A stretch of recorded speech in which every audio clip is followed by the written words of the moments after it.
जनजातीय समाज का उत्थान के लिए राज्य सरकार ने कदम बढ़ाना शुरू कर दिया है। आदिवासियों को उनकी जमीन के आधार पर बैंक मुहैया कराए लोन, इस दिशा में प्रयास लगातार किया जा रहा है। इसको लेकर टीएससी की 5 सदस्य कमेटी भी गठित की गई है, जो अलग अलग बैंकों से बातचीत कर सरकार को परामर्श देगी।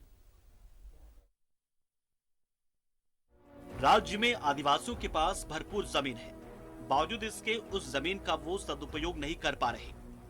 आदिवासी किसान कृषि के माध्यम से भी खुद को आर्थिक रूप से सशक्त बना सकते हैं, लेकिन पूंजी के अभाव में सर्वाधिक जमीन को ये परती छोड़ देते हैं। इस परिस्थिति में सरकार इन्हें सुलभ तरीके से आसान किस्तों पर बैंक से ऋण मुहैया कराती है, तो सालों भर खेती कर ये आर्थिक स्तर को बेहतर बना पाएंगे। नहीं, देखिए मेरा तो जैसे खेत हो जा रहा है 5 एकड़, उसके अलावा बारी जो बोलते हैं ताड़ भी है, लेकिन जो पूंजी का अभाव के कारण से पूंजी नहीं प्राप्त होने की वजह से, जैसे बैंक वगैरह में हम लोन के लिए अप्लाई करते हैं तो वो टाइम अप्लाई करने के बाद 1-2 महीना लग जाता है, 3 महीना तक लग जाता है, और उसके कारण जो पैसा होता है टाइम पे हम प्राप्त नहीं होता है, या तो बैंक भी नहीं दे पाती है या लोकल कहीं से भी वो पैसा अरेंज नहीं हो पाता है, और पूंजी के कमी के कारण जो मेरा और भी ज़मीन है वो सब पड़ती रह जाता है, और उसके कारण भी मेरा नुकसान ही होता है। और ऐसा मेरा ही साथ नहीं, और भी किसान के साथ होता है। यहाँ जो है कि किसान देखिए प्रायः जो है कि किसान जो है खेती पर ही आधारित है यहाँ के लोग, और चूँकि जो है कि उसको सिंचाई और पूंजी के अभाव के कारण से जो है कि यहाँ खेत पड़ती रहता है, और इसी कारण से जो है कि यहाँ जो भी मतलब खेती बाड़ी होती है तो बहुत सारा चीज़ जो है बाहर से मंगाना पड़ जाता है। तो अगर यहाँ का किसान को सारा सुविधा मुहैया कराया जाए तो यहाँ के किसान भी वो सारा चीज़ जो है यहाँ उत्पादन कर सकते हैं, जो हम बाहर से मंगाते हैं। कम दर पर लोन मिले, जिसे किसान जो है कि उसको अपना फसल पैदा करके चुका सके।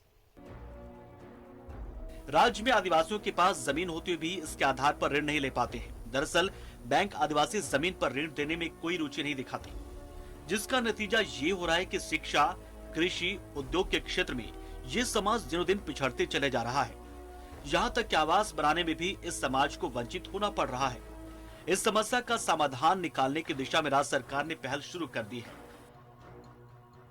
जल्द से जल्द बैठक बुलाना चाहिए, और ये बैठक ताकि मैंने जो आदिवासियों का ज़मीन को मॉर्गेज करके जो ऋण उसको उपलब्ध कराना है, और इन तमाम चीज़ों में कुछ बाधाएं आ रही है तो उसको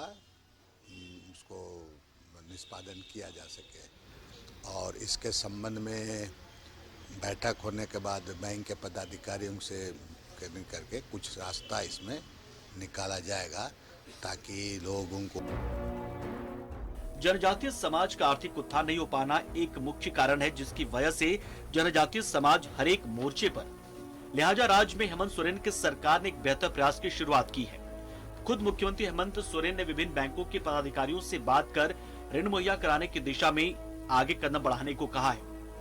जैसे आदिवासी समाज को उसके जमीन के आधार पर ऋण मिलना शुरू हो जाएगा, यकीन मानिए जनजातीय समाज विकास की राह पर आगे बढ़ने लगेगा। न्यूज़ 11 भारत के लिए रांची से कैमरा पर्सन मंटू के साथ दीपक उरांव की रिपोर्ट।